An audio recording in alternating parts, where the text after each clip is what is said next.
Mastering electronic dance music.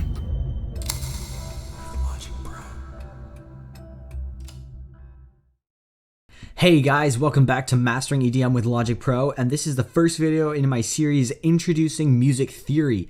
So today I'm going to cover a couple of things, but first I want to talk about some terminology with music theory that you may or may not have heard of. So first thing is, you know what a note is, I'm pretty sure. It's, you know, in its simplest form, you hit a note on a keyboard and it gets played back. So, but I'm going to go into some terminology you may or may not know depending on how much music you know. So a note is just a single note there. That's kind of a given. A chord is when you take one or more note and you play it simultaneously. So here we go. I got a keyboard here. And this is a chord example. And right now you can only see here. Let me slide this along. Here we go. Let me do that again here. So you can see I'm hitting 3 at the same time, and it's not one or more notes, 2 or more notes, sorry. So you could have a chord as simple as, you know, or you could have 3, or you could have 4. Let's see if I do this right. There we go. So that's what a chord is. It's basically just playing multiple notes at the same time. And then you have an arpeggio, which is you get it's essentially if you get a chord and you play it one after the other. So you go.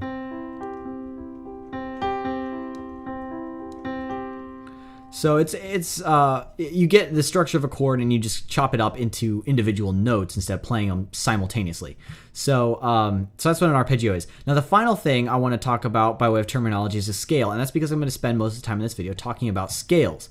A scale is a collection of notes that sound good together. Typically, scales are 7 notes, and I'm going to show you what the difference is and how a scale kind of works. So normally, if you just play notes on a keyboard in a chromatic form, that would be going like this.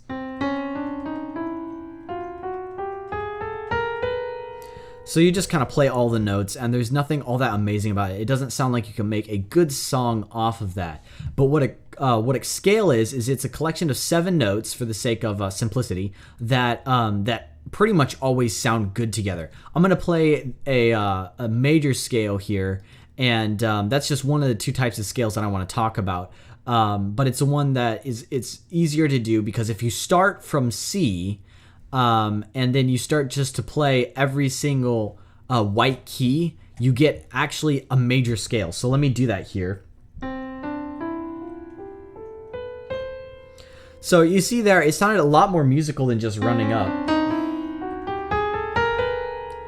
So that's the difference between a scale and then just playing any particular note. Typically, when you write a song, even if you don't know what scales are, you're typically actually in a particular scale, which means another way of saying this is you're in key. So that brings up another good question here. What is a key? So whenever you have a scale, it follows a typical pattern of notes. Let me pull that up here so you know what that is. I'm going to start with the major scale. That's what I was playing before, and it starts with it starts with these with one note, and then it goes on using these patterns here. So I'll show you what that means. A scale starts on a particular note, and that's the key it's in. So if you start on C, and then you play the major scale, then you're in the C major scale. If you start on let's see, if you start on D, then you're in the D major scale. So how you work it out is there's W's and H's here. A W is a whole step, and H is a half step. So what a whole step is a whole step is skips a notes. So so you can see what's going on here. This if you start at C major, because you're playing a C major scale here, you start at C and then you do a whole step, which means you skip one and then you go to the next. And then you do another whole step, skip one, go to the next. And then you do a half step, which means go directly to the next. And then you do whole, whole again. So it's pretty much, you know, if you think about it in terms of the white notes, that's really easy. But but if you fundamentally break it down to the format of the steps, then you can move this up to any note, and it's still a major chord. So what does this mean? I could go to D here, and then do a whole, and then a half, and then a whole, and then a whole, and then another whole. Whoops, I messed that up. So that's how you play the D major scale. I screwed that up somewhere. But oh, here we go, because it ends on a half. So anyway, I'm making a fool of myself right now. But anyway, a scale, it follows these two patterns. So major, if you listen, I'm going to play something here, and you can kind of hear how it sounds happy for the most part.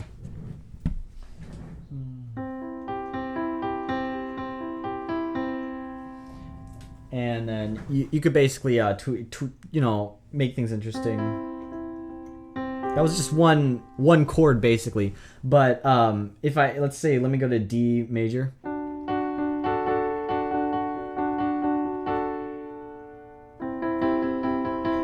So it kind of sounds happy in a sense of it doesn't sound like it'd be a really dark thing. You know, that's not the happiest sound ever. Because whenever I play on a keyboard, I typically tend to sound a little bit more chill happy, so it doesn't sound as bright and happy as it could be.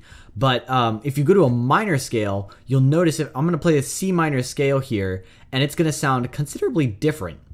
So we start with we start in C, and then we do a whole step, and then we do a half step, and then we do a whole step, and then another whole step, then a half step. So that sounds a lot darker, and I'm going to show you the difference between if you get a C chord and you get a C major chord and a C minor chord, and compare them, what the exact difference is. So let me do that here.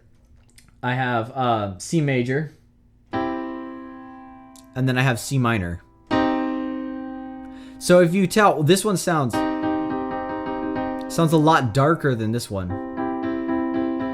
So that's the difference between the two scales. Now the question is, which one do you want to use? And it's actually rather easy to decide. You use a minor scale if you want to sound dark or epic, and use a major scale if you want to sound happy and punchy. So for instance, if you want Avicii's sort of style, he's got a lot of happier stuff, you'd probably use a major scale. But if you want to do something like Martin Garrix or Armin van Buuren, then typically you'd use a minor scale, because those are a lot darker, heavier, more epic, and generally EDM runs on minor scales. That's the typical thing. So you might want to write this down here, this whole half, whole, or you could actually just write down in the amount of notes you skip. So instead of a W, you could write 2, and a half, you could write 1. So you remember whatever key you want to start in, which means whatever note you want to start on, you could just do make a key from that, and then that basically dictates what notes you're going to have throughout the entirety of your song. So for instance, what I do most of the time is I write a bass line first, and I'll say, okay, what note am I feeling like today? And that's really how I start my songs. I just go like this.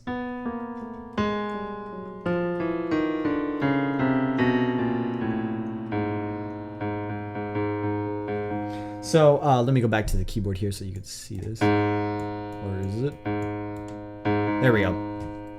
So in this case, I'll show you how to find out what notes are. But let's see. Right now I'm A sharp, I believe. Yeah, A sharp. So that means I'm in the key of A sharp, and all I have to do is say, okay, so I want my track to be minor chord or a minor scale. So that means all I have to do is go, all I have to do is make sure all my notes line up so that they're one of either this note, this note, this note, this note, this note, this note, this note, or back to this note.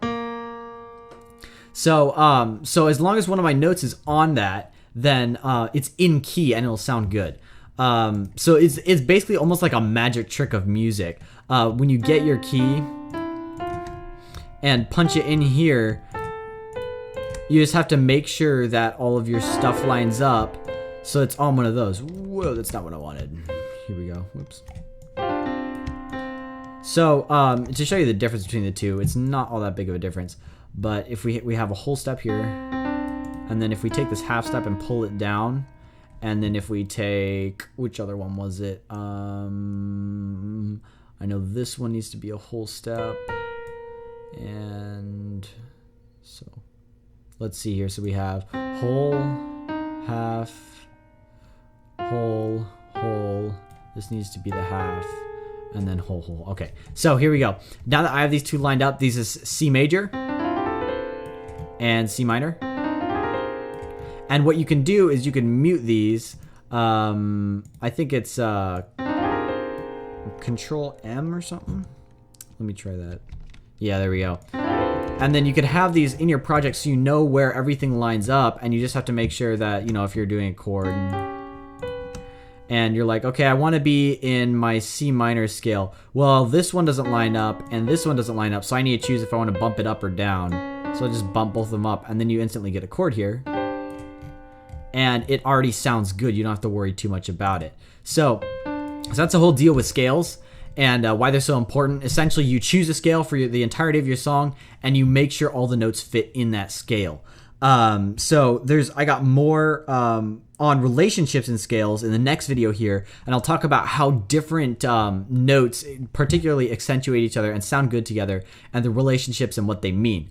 So, and then you could actually start building chords without knowing too much about scales and stuff, or without knowing too much about chord structure. You could actually start to create chords when you know the relationships that sound good and all. So, anyway. Yeah, that's the basics of scales and notes. Once you get one of these two patterns here and you choose which one you want, if you want a happy sound or if you want a dark epic sound, then basically, you know, once you choose those and run with it, you're good. And you just have to make sure all your notes land in that, and you don't have to worry about any more.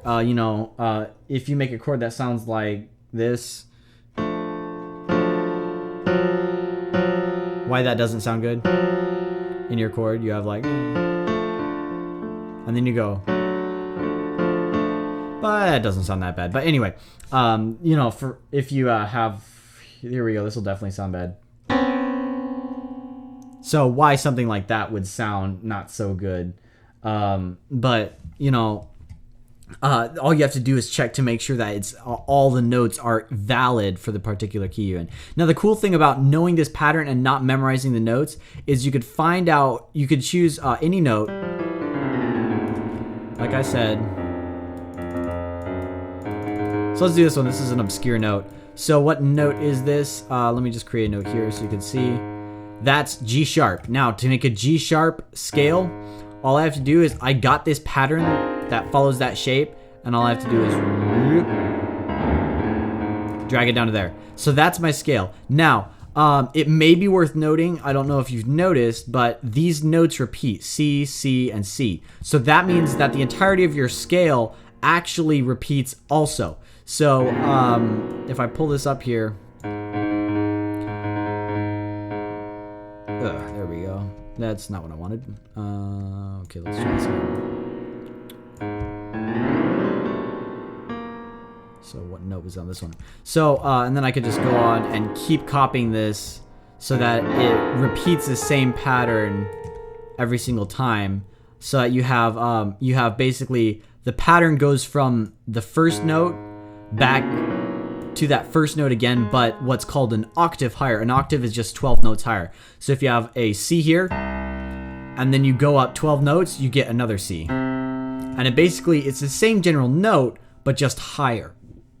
So I'll talk about more about the relationship of what that sounds like in the next video. But for now, just make sure you got down the concept of whole notes, whole steps. Sorry, my bad. Half steps. Ugh, I'm mixing myself up already. So whole steps, half steps, and how that's a whole step is you jump over one. A half step is you just go to the next one.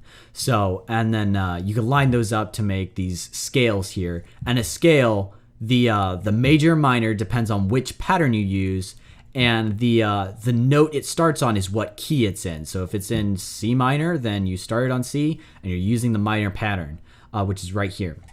And if you've got A sharp major, then that means you started on A sharp, which I believe is this, if I'm not mistaken. Yep, A sharp, and then you run and you go through the major pattern there. So that's how you create scales and stuff like that.